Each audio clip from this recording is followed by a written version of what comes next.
What's going on? You know what time it is. It's 6:45. It's another Tuesday, and we back at it again. This time, I'm blessed. So blessed. Being a father in the ministry, having the children that are under me, I'm blessed because one of my daughters is coming forward, and she about to bring the heat. So y'all get ready, because she been here before, but she back again, Amber, to bring the word on there.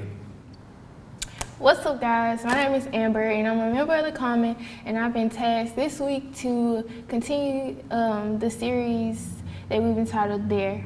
So I'm actually honored to share my There with you guys. For one, it's an opportunity for me to be obedient, and then two, it's an opportunity for me to just exercise my trust in my, faith walk. And then thirdly, it's ironically like an opportunity for me to put action behind my there. So what is there?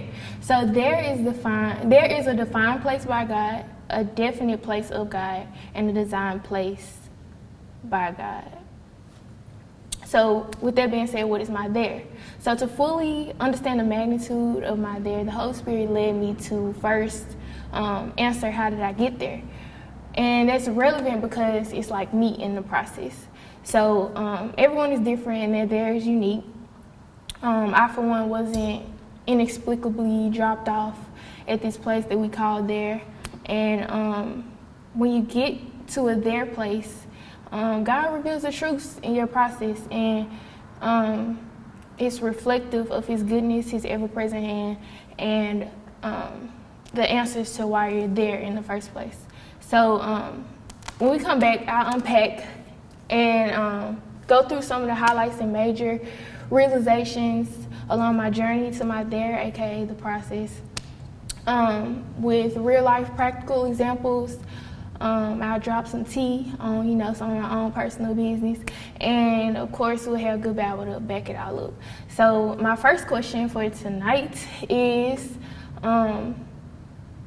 what's your there? Based off the definition that I gave earlier, and I repeat it, a defined place by God, a definite place of God, and a designed place by God. So what is your there? Okay, so number one, looking back on how I got there, one of the most important and fundamental realizations that was revealed to me stems from John 14:6. And it says, Jesus answered, I am the way, the truth, and the life. No one can come to me except through the Father. So first of all, shout out to Broderick and the fellowship group, because this is one of our assignments. We were tasked to dissect this passage, and Broderick asked us a question. He was like, how do you know Jesus? I am to be the way, the truth, and the life. So this pushed me to think critically, and intentionally spend time with God so that He could reveal an answer to me, because I didn't want, I wanted to come back to the group, with some, with a good answer. So this is what He showed me.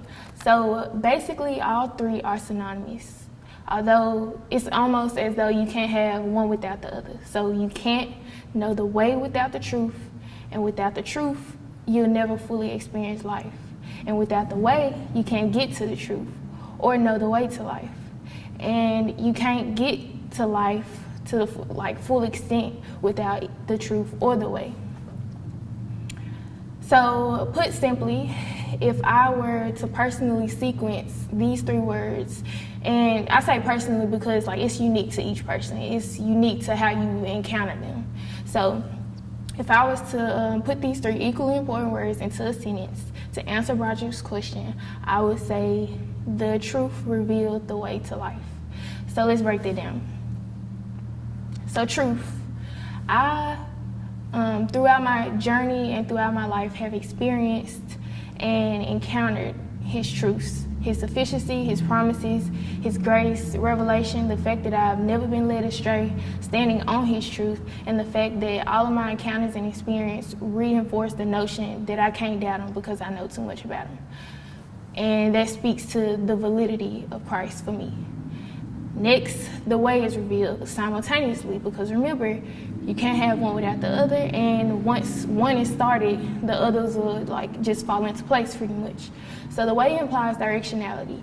So Romans 12:2 says, And do not be conformed to this world any longer by superficial values and customs, but be transformed and progressively changed by the renewing of your mind, focusing on godly values and ethical attitudes, so that you may prove for yourself what the will of God is, which is good and acceptable and perfect in His plan and purpose for you. So these are literal instructions for the way grounded in His truths. So the way is not always easy, and this is where we experience the most difficulty. It's hard not to be conformed by this world, because naturally that's what our flesh has an affinity to. So preferably, many of us love to accept His truths with open arms when it's beneficial for us, or when it's easier to understand in the context of our reality. This causes a distorted perspective of the way, as opposed to its original intent, or what it was originally intended to be. And too often, this leads us to negate the standards that come with being transformed, where we trade in our worldly values and our values for God's values. So, that being said, to back that up again, Matthew 7 and 13 through 14. Matthew 7, 13 through 14 says, "Enter through the narrow gate, for wide is the gate, and broad and easy to travel is the path that leads to destruction and eternal loss. And there are many who enter through it. But small is the gate, and narrow and difficult to travel is the path that leads to everlasting life. And there are few who find it." This couldn't be more perfect. At the end of verse 15, it literally contains the way and the life, and in that order. He, implying Christ, is a way of life. Although He lets you know it's not going to be easy, but with Him it's so much better. And that's a promise backed up by His truth and the original intent of the way. So, the promises tell us that it's a life of freedom. We'll have peace that surpasses all understanding. You'll never be left alone, and ultimately a promise of everlasting life. So I don't know about y'all, but me personally, I'm a very competitive person. I grew up hooping, so you can imagine what all that, all the values that's already instilled in me. So, and I know it's probably some of y'all out there that's kind of the same way. So, with that being said, if I didn't know anything about Jesus, I have never experienced anything about His truths, or I don't know anything about the life, or none of that, but I experienced the way either for the first time or I'm being reminded of it today off the strength of those last two verses. I'm instantly thinking, for one, I'm not trying to be like everybody else. If they letting anybody in through this through the wide gate, then let me do what I need to do to set myself apart. And two, since I'm already competitive, I'm already built a certain way, and I'm already accustomed to working harder and putting in more work than the average person. So the level of difficulty that's disclaimed in the verse is intriguing to me. So because ultimately the word average is a trigger for people like us. Nobody's trying to be average. And three, we know for a fact through experience in other areas of our lives that hard work pays off. So the difficulty in the journey will all be worth it, again, just like His promises say. But even for the more logical and more common sense-based people out there, after experiencing and encountering the way today, either for the first time or being reminded of it, just off those two verses alone, I'm weighing the options and seeing the conclusions of the two spectrums of life my way versus life God's way. And there being no in between. It's either destruction or eternal life. And I'm definitely going to explore the road less traveled, bro. Obviously. So either way though, both for these two types of people, the truth and the life will be revealed. They will follow. So that brings us to our second question. Is your perception of the truth and the way properly aligned with the life? And are you willing to take the road less traveled?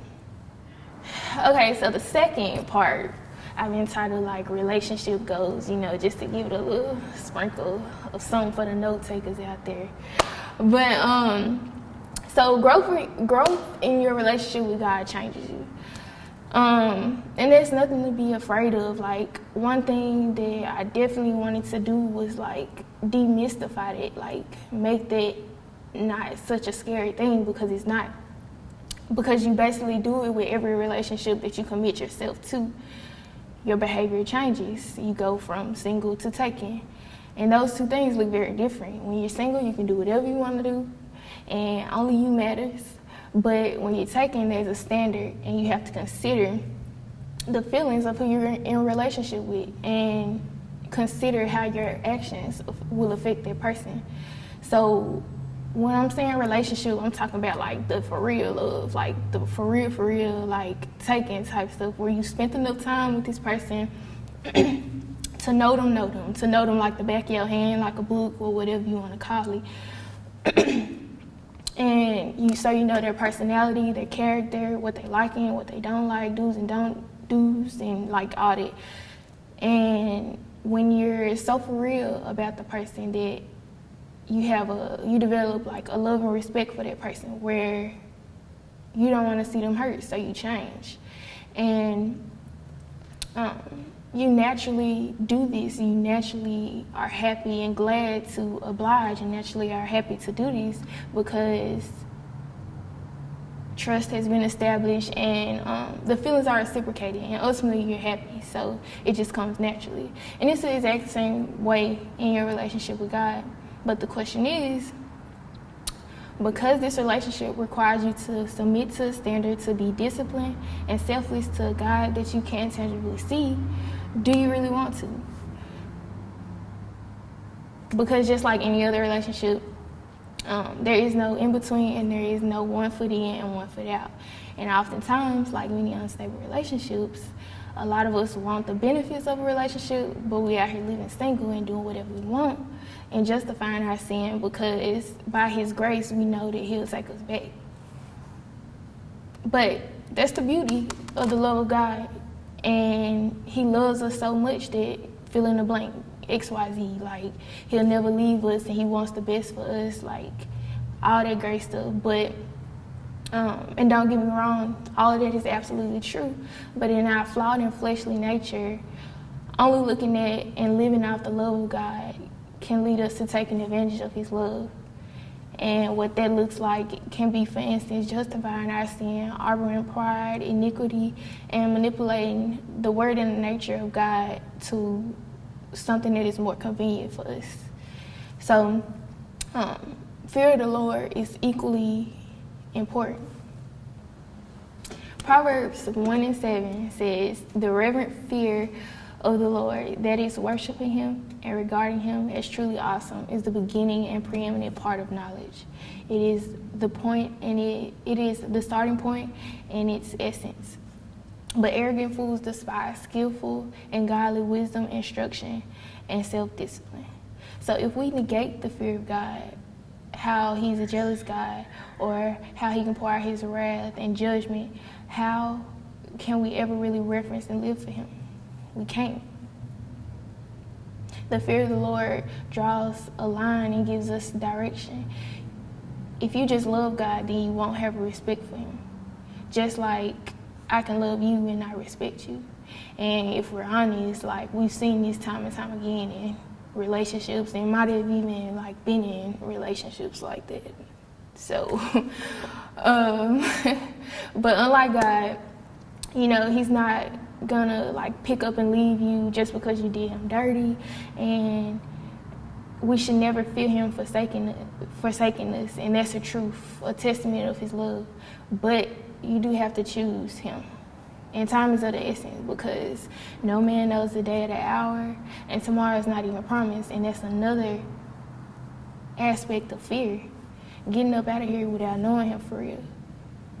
Matthew 7:21 through 23 says, "Not everyone who says to me, 'Lord, Lord,' will enter the kingdom of heaven, but those who does the will of my Father who is in heaven.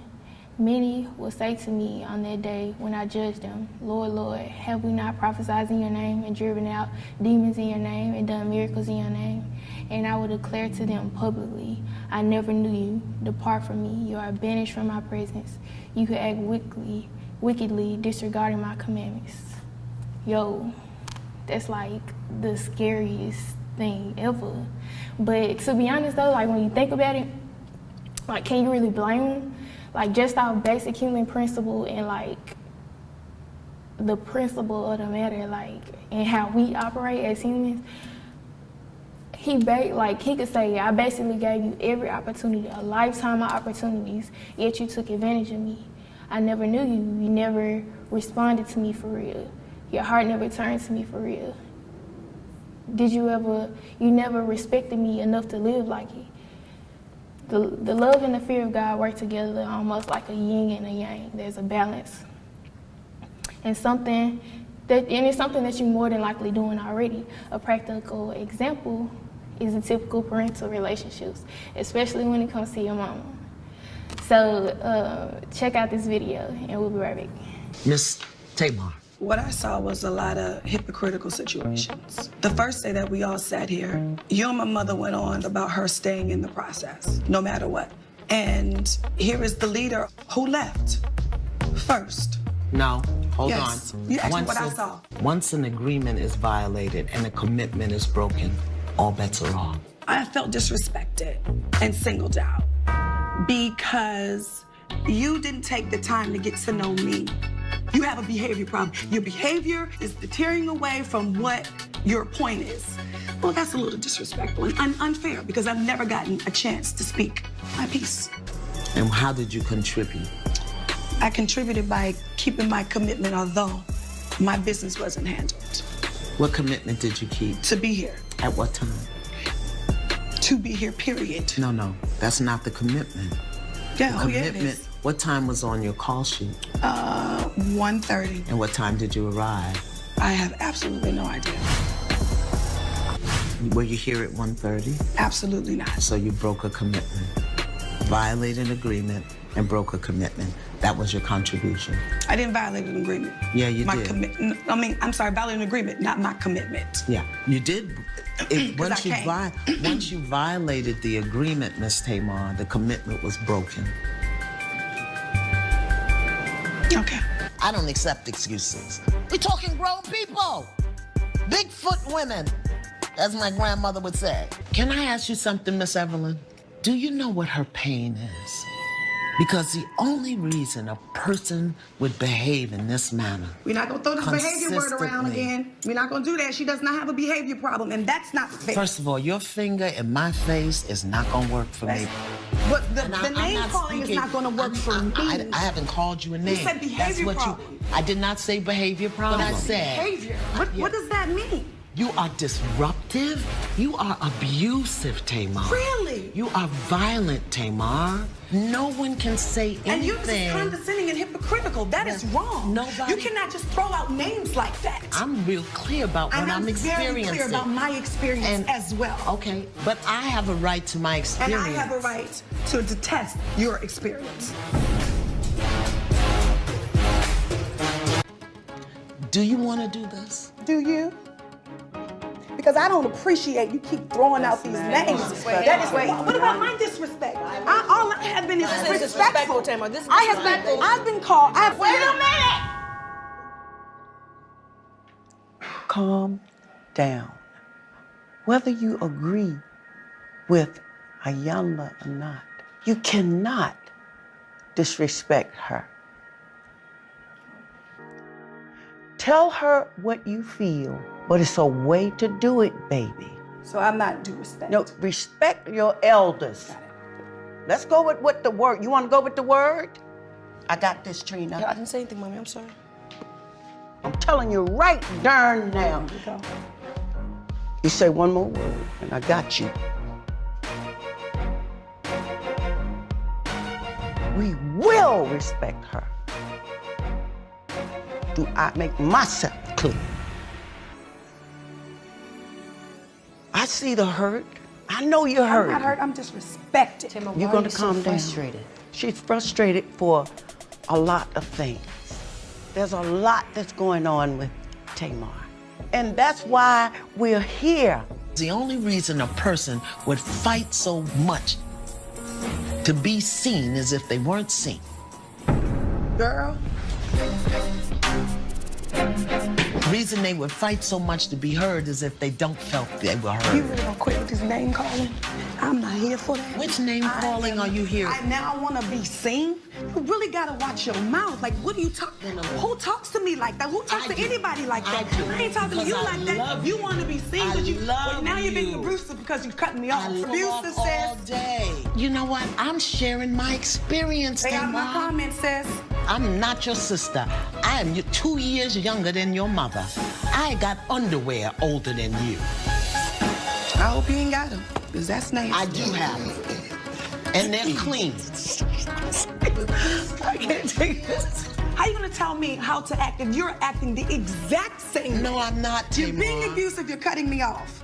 So why don't we take a break? You have the right to excuse yourself from the nonsense. I had to go in the car, turn the air all the way up, and just focus and take a minute and take a beat because I felt myself going off, and I didn't want that.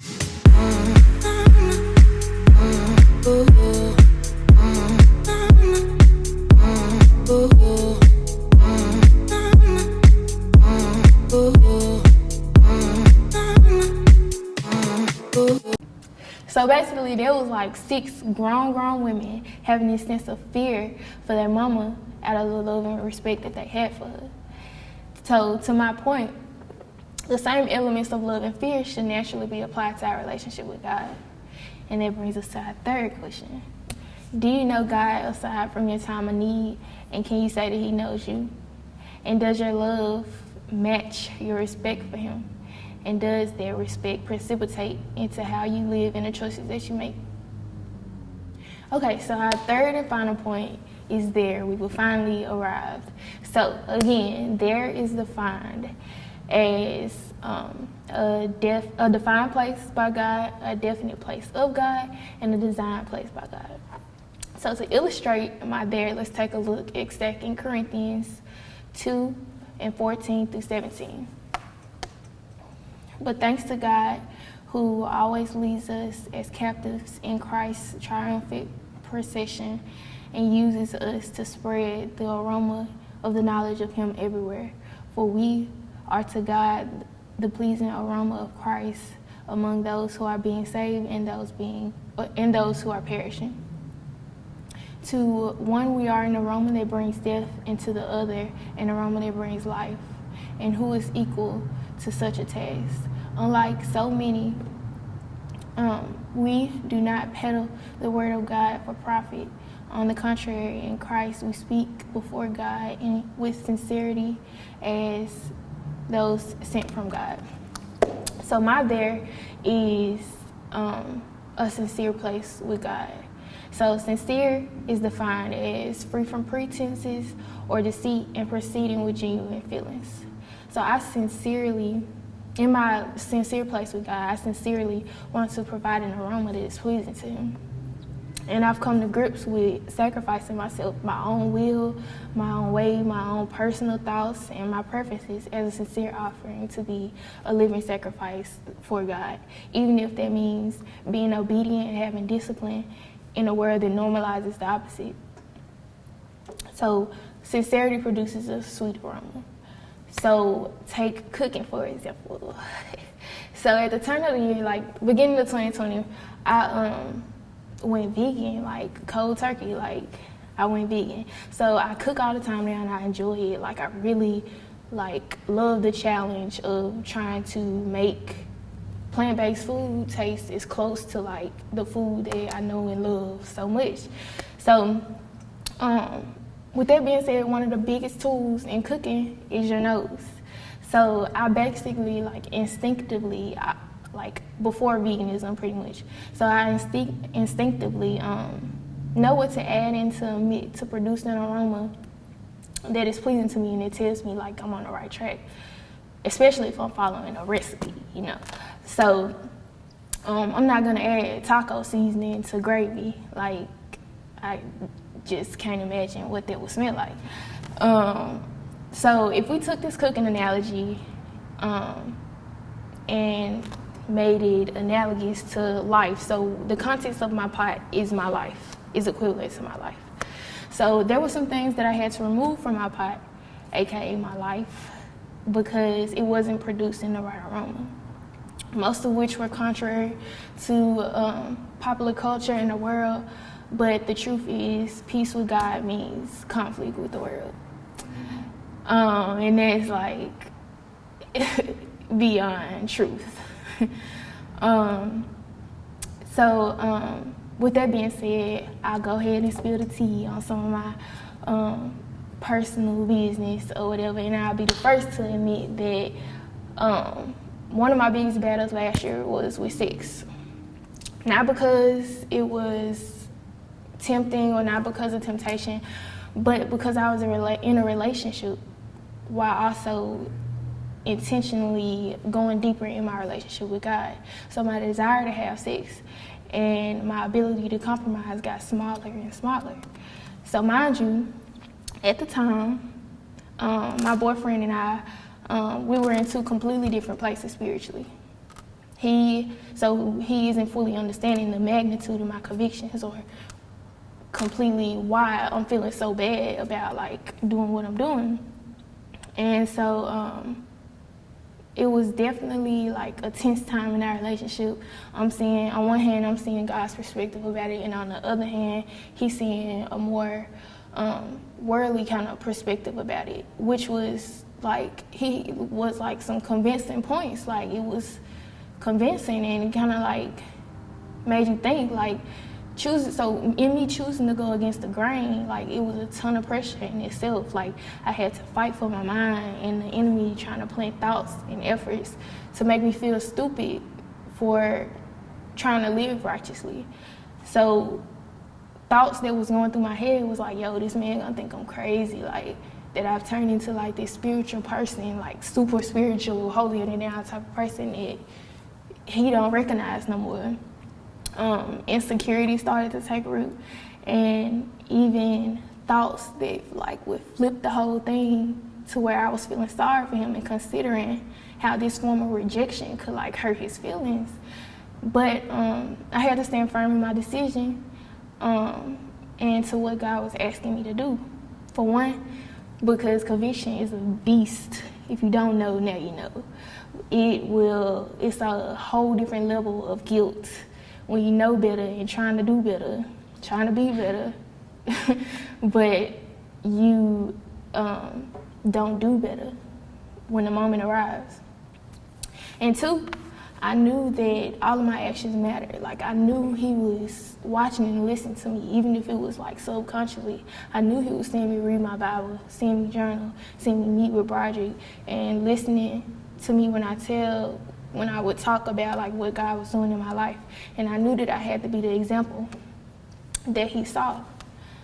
So in the meantime, all I could do was explain the best as I could and pray. I prayed that God used me to help him, and that he would soften his heart more to the things of God. And it was hard. I'll never forget one of the conversations we had to where he was like, your faithfulness really mean a lot to you for you to put our relationship in jeopardy, you know, not in jeopardy, but on the line in this type of like way, taking out sex. And so, see, that's the heavy part about this aroma. Verse 16 reminds us that to one, we are an aroma that brings death, and to the other, an aroma that brings life. You can either push people away or you can drop people in. And the aroma is evident through your life. Having an aroma comes with a responsibility. And that's where my there is reinforced. Being okay if my sincere aroma pushes people away and allowing my aroma to draw people in, and with that being knowledgeable and properly equipped so that God can use me to help them, especially the people in my proximity. I know this verse to be true and to be where I am because I've lived through it, even up to this point, and being asked to share my there. And not only that, but my relationship is a testament of how God uses others to draw people in. So fast forward to now, my boyfriend and I are celibate. We do pray together, we study the Bible together, we fast together, we converse regularly about God, and we use what we learn to encourage and challenge each other. Looking back over the whole process, it's definitely like night and day. And it puts me in awe of God's glory, and it gives me hope that God can do it again for anyone that we come in contact with, especially the people in our proximity and the people you're praying for, because you could be a reflection of the answer. So that brings us to our last question for the night. What's in your pot, and what aroma are you giving off? And is there anything that you need to add or remove to get a pleasing aroma? That's all from me, folks. Thank you. Man, thank y'all for watching. I hope this time has blessed you. We try to offer God something that's holy and acceptable. And so in what we offer, we also want to offer you an opportunity to connect with us. Wherever you are in life, whatever you're dealing with in life, I need you to know that the Common cares and that we're here. We have ways for you to connect with us, whether by text message or through one of our pastors, Pastor Shaq or Pastor Barbara. But what we want is for you to be connected. So check out this video so you can learn ways to get connected. Hey y'all, this is Barbara Love. I'm the Connect Pastor at the Common. I want to share with you guys how you can connect with us. It's really simple. All you have to do is take out your cell phone and text 474747. So if you have a prayer request, have a question or concern about anything at the Common, or just need to talk with someone, just text me at 474747, and me or someone on my staff will reach back out to you. I can't wait to hear from you guys. Thanks, and hopefully we will be connecting soon.